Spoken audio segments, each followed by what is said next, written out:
ጤና ይስጥልን ክቡራትና ክቡራን ተመልካቾቻችን ከአማራ ሚዲያ ኮርፖሬሽን አዲስ አበባ ስቱዲዮ የዕለቱ ዜናችን ተጀምሯል። ቴዎድሮስ ኃይለ ኢየሱስ ከስቱዲዮና ከስርጭት ባለሙያዎች ጋር በጋራ በመሆን የዕለቱን ዜና ወደ እናንተ አደርሳለሁ። በቆይታችን ትንሣኤን የተመለከቱ ዘገባዎችን ወደ እናንተ እናደርሳለን። በቅድሚያ ወደ ምንመለከተው ጉዳይ አለፍኩ። ትንሣኤ ኢየሱስ ክርስቶስ አንድነትና ፍቅርን ያስተማረበት መሆኑን ልንረዳ እንደሚገባ የሃይማኖት መምህራን ተናገሩ። ተስፋ መቁረጥን ሳይሆን ተረዳርቶ ችግርን መሻገር ከትንሣኤው እንማራለን ብለዋል የሃይማኖት መምህራኑ። ድልነሳ መንግስቴ ተጨማሪውን አዘጋጅቷል። ሕያውን ከሙታን መካከል ስለምን ትፈልጋላችሁ? ተነስቷል እንጂ በዚህ የለም። የትንሣኤ በዓል ለክርስቲያኖች ብቻ ሳይሆን ለመላው የሰው ልጆች ታላላቅ የሕይወት ትምህርቶችና እሴቶች የሚቀዱበት እንደሆነ የሃይማኖት መጻሕፍትና መምህራን ያስረዳሉ። ከአሚኮ ጋር ቆይታ ያደረጉት ዘማሪ ቀሲስ አሸናፊ ገብረ ማርያም ከኢትዮጵያ ኦርቶዶክስ ተዋሕዶ፣ አባይ እነሷ ሥርዓት ከካቶሊክና ፓስተር አክሊሉ አለባቸው ከወንጌላውያን እንዳነሱት ትንሣኤ ከሞት ወደ ሕይወት የመጣንበት መሆኑን ነው። ትንሣኤ እኮ ቃሉ ብቻው ራሱ ትልቅ ትምህርት ነው። መነሳት ማለት ነው። የወደቀ ተነስቶ የሞተ ተነስቶ አሁን ትንሣኤ ጌታችን የተነሳበት ነው። ግን ጌታችን የተነሳበት ብቻ ሳይሆን እኛም የተነሳንበት ነው። ሞት ሰው ተፈርዶበታል። ትሞታለህ፣ አፈር ነህ፣ ወደ አፈር ትመለሳለህ ተብሏል። አፈር ሆኖ እንዳይቀር ክርስቶስ ሞቶ ሲነሳ እንደዚህ እኔ እንደተነሳው እናንተም ትነሳላችሁ ብሎ የሰጠን ተስፋ ነው።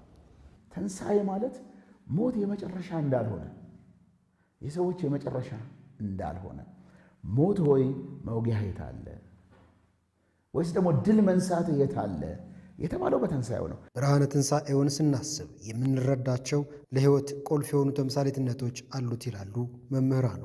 ማንኛውም ችግር የሚፈታ መሆኑን፣ ከሞት የበለጠ ጠላት ምን አለው የሰው ልጅ? ሞት ከተሸነፈ ምንም አይነት ችግር ይስተካከላል። ሀገር ሰላም ትሆናለች፣ ጤና ይመጣል፣ ጦርነት ይቀራል፣ እድገት ይመጣል፣ ተስፋ ይመጣል፣ መንፈሳዊ እድገት ይመጣል። በሁሉም አቅጣጫ እኛ እንደሚያምን ሰው አምነን ማየት እንድንችል የሚያስተምረን ነው። ለምን ትንሣኤ እሞት አጠገብ ነው የሆነው። የሚገርም መቃብሩ ላይ ነው ጌታ የተነሳውና መቃብር አጠገብ ነው ትንሣኤን የምታየው። እግዚአብሔር እንዴት ዝም ይላል እንላለን። ግፍ ስናይ፣ ችግር ስናይ አይደል፣ ኃጢአተኞች ሲበለጽጉ ስናይ፣ የሆነ ነገር ሲሆን ስናይ፣ ትንሣኤ የሚያመለክተን እግዚአብሔር ሁሉንም አስነስቶ አንድ ቀን ይሄንን ሁሉ ራይት ያደርጋል ማለት ነው። ስለዚህ ትንሣኤ የአዲስ ሕይወት ተስፋ ነው። መውደቅ አለመነሳት ማለት አይደለም። ሰው ዛሬ ሊቸገር ይችላል። በሰውነታችን ሁሉ ያስተምረናል። ማንኛውም ወንድ ሆነ ሴት በስለት እጁን ያልቆረጠ የለም መቼም። ትንሣኤ ማለት ልክ እንደዚህ ተሰንጥቆ የነበረ ደምቶ የነበረ ተጎድቶ የነበረ እንዳልነበረ ተመልሶ ደህና ሲሆን ማለት ነው። የሃይማኖት መምህራኑ ስለ ነገረ ትንሣኤው ባስተላለፉት መልእክት ፋሲካ ከመብላትና ከመደሰት ያለፈ የአንድነት አስፈላጊነት የተሰበከበት መሆኑን አጉልተዋል። ክርስቶስ በሞቱ ሰዎችን አንድ አደረገ። በመስቀሉ ስራ ሁለቱን አንድ አደረገ፣ የጥልን ግድግዳ አፈረሰ ስለሚል በፍቅር መኖር፣ በአንድነት መኖር፣ በአንድነት ማሰብ፣ የአንድነትን መንፈስ መጽሐፍ ቅዱስ የነገረን በተግባር አይቼዋለሁ። በሕይወታችን ውስጥ ሁልጊዜ አንድ ሆነን መቆም አለብን። ልንለያይ እንችላለን በአንዳንድ አመለካከቶቻችን፣ ግን ሁልጊዜ ግን እኛ አንድ ህዝብ ሆነን እንቆማለን። ዓርብ ለቅሶ ነበረ፣ ቅዳሜ ለቅሶ ነበር፣ እሁድ ጠዋት ግን ደስታ ነበረ፣ እሁድ ጠዋት ግን ትንሣኤ ነበረ። ስለዚህ ዛሬ ምናልባት አልተሳካ ሊሆን ይችላል። ዛሬ ችግር ውስጥ ልንሆን እንችላለን፣ የማይታሰብ ነገር ውስጥ ልንሆን እንችላለን። ግን አይዞን፣ አይኖቻችንን ወደ አምላክ ማንሳት ነው። እሱ ደግሞ ይፈልጋል፣ መርዳት ይፈልጋል። ለምን የመጣበት ዋናው ምክንያት ክርስቶስን የሰቀሉት እንኳን በልብሱ ላይ ሲከፋፈሉ የቀደዱ ሲከፋፈሉ እጀ ጠባቡ ላይ ሲደርሱ ወጥ ሆኖ የተሰራ ስለሆነ አንድ ስለሆነ አንቅደደው። ስለዚህ አንድነት የሚባለው ፍቅር የሚባለውን ነገር ከምን ጊዜም በላይ ክርስቶስ ያስተማረው ትምህርት ነው። በበዓላት ወቅት የሚኖርን መረዳዳት በሌሎች ጊዜያት ማስቀጠል ተገቢ መሆኑን የተለያዩ የክርስትና ሃይማኖት መምህራን አስገነዘቡ። መረዳዳት ክርስቲያናዊ ምግባር መሆኑንም አስረድተዋል። ሀና ማርያም መስፍን ተጨማሪውን ይዛለች። ከመጽሐፍ ቅዱስ ሁለት ክፍሎች በአንዱ አዲስ ኪዳን ውስጥ ከሚገኙት 4 ወንጌላት መካከል የሉቃስ ወንጌል ኢየሱስ ክርስቶስ ስለመረዳዳት ካስተማረባቸው ክፍሎች በቀዳሚነት ይጠቀሳል። በተለይም የደጉ ሳምራዊ ምሳሌን ሁሉም አማኝ ሊከተለው የሚገባ መልካም ምግባር መሆኑን ኢየሱስ ክርስቶስ አስተምሯል ሲሉም ያነጋገርናቸው የተለያዩ የክርስትና እምነት መምህራን ተናግሯል። መድኃኒታችን ኢየሱስ ክርስቶስ ይህንን ሁሉ መከራ ከተቀበለን በኋላ ፍጹም ትህትናውን ካሳየን በኋላ ለደቀ መዛሙርቱ የተናገረው አንድ ቃል አለ። እኔ መምህራችሁ ስሆን ጌታችሁ ስሆን በዚህ መጠን ራሴን ዝቅ አድርጌ አገልግያችኋለሁ፣ እናንተም ለሌሎች እንደዚሁ አድርጉ ነው ያለን። ያ ማለት ምንድን ነው? እኛም በትህትና ሌሎችን ማገልገል እንዳለብን፣ ለሌሎች መታዘዝ እንዳለብን፣ ሌሎች ጥቅም የሚያገኙበትን ነገር ለማድረግ ጠዋት ማታ መትጋት እንዳለብን ነው መድኃኒታችን ኢየሱስ ክርስቶስ ያስተማረን። ወንድሙ አንዳች የሚያስፈልገውን ነገር ሲያጣ አይቶ የማይራራለት ሰው የእግዚአብሔር ፍቅር በእርሱ እንዴት ይኖራል ይላል። ስለዚህ ትንሣኤን የምናስብ ከሆነ የእግዚአብሔር ፍቅር በውስጣችን አለ ማለት ነው። ትንሣኤ በሕይወታችን ውስጥ አለ ማለት ነው። ወንድሞቻችንን በተግባር እንድንወድ፣ በድርጊት እንድንወድ፣ ለሰዎች ልጆች ይህንን የሚያክል ፍቅር እግዚአብሔር ከሰጠ እኛም የምንቆረስ ሰዎች እንድንሆን፣ ፍቅራችን ተግባር እንዲኖረው በስራና በእውነት እንጂ በቃልና በአንደበት አንዋደድ ይላል። ሌዋውያን ምዕራፍ 19 ወደ ቁጥር 19 አካባቢ የተጻፈ ነው። ምን ይላል? ባጨድክ ጊዜ የምትቀረዋን ቃርሚያዋን አታንሳት ይላል። አንዴ ሰብስብ፣ የቀረውን ባልቴት ለሆኑ ባል ለሌላቸው፣ አባት እናት ለሌላቸው፣ ለሸመገሉ ተወው ይላል። አሁን በዓል መጣ ብለን በግ ይታረዳል በረዶ ቤት እንድናስቀምጠው አይደለም። የኢየሱስ ደቀ መዝሙር በሆነው ቅዱስ ማቴዎስ በተጻፈው የማቴዎስ ወንጌል ላይ ደግሞ እርዳታ ለማያስፈልጋቸው እጅን መዘርጋት እንዲሁም የተቸገሩና አቅመ ደካሞችን መርዳት ኢየሱስ ክርስቶስን እንደ መርዳት እንደሚቆጠር ያስረዳል። ይህም መንፈሳዊ በረከትን እንደሚያስገኝ መምህራኑ ያስረዳሉ።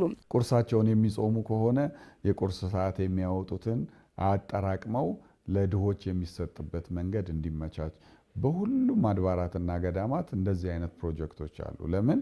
የቤተ ክርስቲያን አንዱ ስራዋ መንፈሳዊ አገልግሎት ስርዓተ አምልኮ ቢሆንም ከስርዓተ አምልኮ ባሻገር እንደዚህ መንፈሳዊ ተግባራት አንድ የቤተ ክርስቲያን መንፈሳዊ ግዴታ ስለሆነ ነው።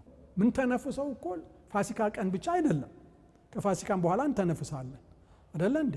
ከዛም በኋላ እንተነፍሳለን። ልክ እንደምንተነፍሰው ኑሯችን ህይወታችን ከሆነ መልካምና እውነት ፍቅር ለተወሰነ ቀኖች ብቻ እንደ ብልጭታ የሚመጡ ነገሮች አሉ። ልንኖረው የሚገባ ነገር ነው። ያለን ህይወት የኛ አይደለም እያለ ነው መጽሐፍ ቅዱስ። ለኔ ህይወት ክርስቶስ፣ ሞት ደግሞ ጥቅሜ ነው። ህይወታችንን ክርስቶስን አድርገናል ማለት ነው። ስለዚህ በዚህ ነገር ምንድነው የምንማረው ከተባለ ዛሬ በእኔ ቦታ ኢየሱስ ክርስቶስ ቢሆን ኖሮ ምን ያደርግ ነበር የሚል ትምህርት መውሰድ እንችላለን። ኃጢአተኛዋን ሲያገኝ አልፈረደባትም እንዳልከው ነው። አልፈረደባትም። እኔ አልፈርድብሽም ነው ያለው። ደግመሽ ግን ኃጢአት እድልን ሲሰጥ ነው ብናየው። የተራቡ ሰዎች እንዳልከው መግቧል፣ የታመሙትን ፈውሷል፣ ያዘኑትን አጽናንቷል፣ ሕፃናት እንዲመጡ አትከልክሉ ብሏል። የምንከተለው እሱን ከሆነ አሁን በያላችሁበት ስፍራ ይሄንን ጥያቄ እሱ ወንድሜ ሲጠይቀኝ ለዚህ ጥያቄ መልስ ምንድነው የመለሰው ብላችሁ የምታስቡ ሰዎች ይሄ ክርስትና ነው። የክርስትና ህይወት በያላችሁበት ስፍራ የገጠማችሁን ነገር ኢየሱስ ቢሆን ምንድን ነበር የሚያደርገው ብላችሁ መልስ እንድትሰጡ ነው። ይሄንን ነው የሚያስተምር። ክርስትና መረዳዳትን አበክሮ እንደሚያስተምር የገለጹት የክርስትና እምነት መምህራኑ በበዓል ወቅት የሚዘወተረውን የመረዳዳት ባህል በሌሎች ጊዜያት ማስቀጠል እንደሚገባ መልእክታቸውን አስተላልፏል። በሰሜን ሸዋ ዞን በተሰሩ የቅድመ ዝግጅት ስራዎች የትንሣኤ በዓል ያለምንም የጸጥታ ችግር መከበሩን የዞኑ ፖሊስ መምሪያ አስታውቋል። የማህበረሰቡ አጋርነትና ራሱን የመጠበቅ ልምድ ማደጉ በዓሉ በሰላም እንዲከበር ከፍተኛ ድርሻ ነበረው ብሏል መምሪያው። ብርቱካን ማሞ ተጨማሪውን ይዛለች። በዓላት ሲከበሩ ያጋጥማሉ ተብለው የተለዩ ችግሮችን ቀድመን በማወቃችንና በቂ ዝግጅት በማድረጋችን የትንሣኤ በዓልን ያለምንም የጸጥታ ችግር ማክበር ችለናል ያሉት የሰሜን ሸዋ ዞን ፖሊስ መምሪያ አዛዥ ኮማንደር ንጉሴ ሞገስ ናቸው። የማታለል የማጭበርበርና መሰል ወንጀሎች እንዳይፈጸሙ ቀድመን መዘጋጀታችን አግዞናል በማለት ከዚህ በፊት ያጋጥሙ የነበሩ ችግሮች መነሻ በማድረግ በተለይ ዘንድሮ ከነዳጅ ጋር ተያይዞ በርካታ ማህበረሰብ መናኸሪያ አካባቢ ላይ ፍሰት ነበረ። እሱን በማስተናገድ ደረጃ በቂ የሆነ የጸጥታ መዋቅር በመመደብ ማህበረሰባችን በሰላም ወደ ቤቱ እንዲገባ ልዩ ዝግጅት አድርገን ነበረ።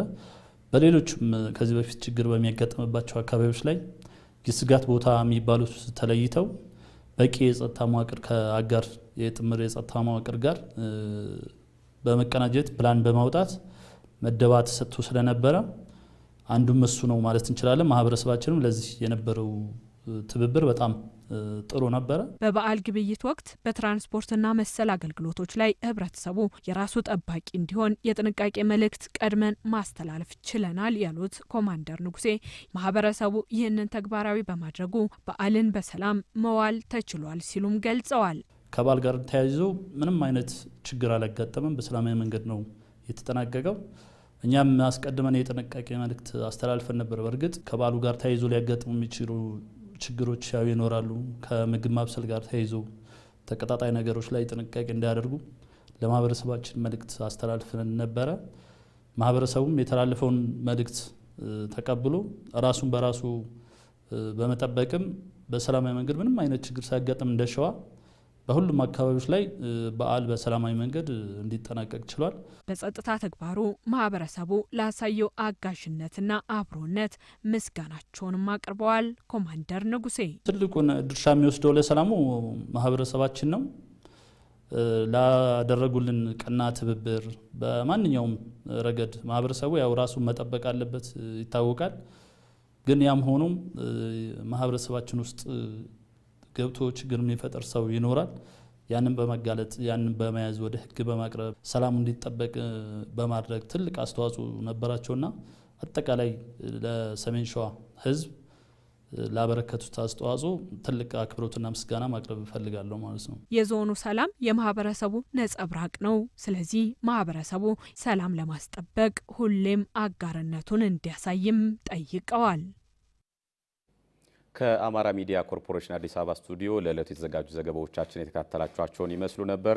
ቴዎድሮስ ኃይለየሱስ ከስቱዲዮና ከስርጭት ባለሙያዎች ጋር በጋራ በመሆን የዕለቱን ዜና መራው። ስለነበረን ጊዜ ከልብ እናመሰግናለን። ጤና ይስጥልን።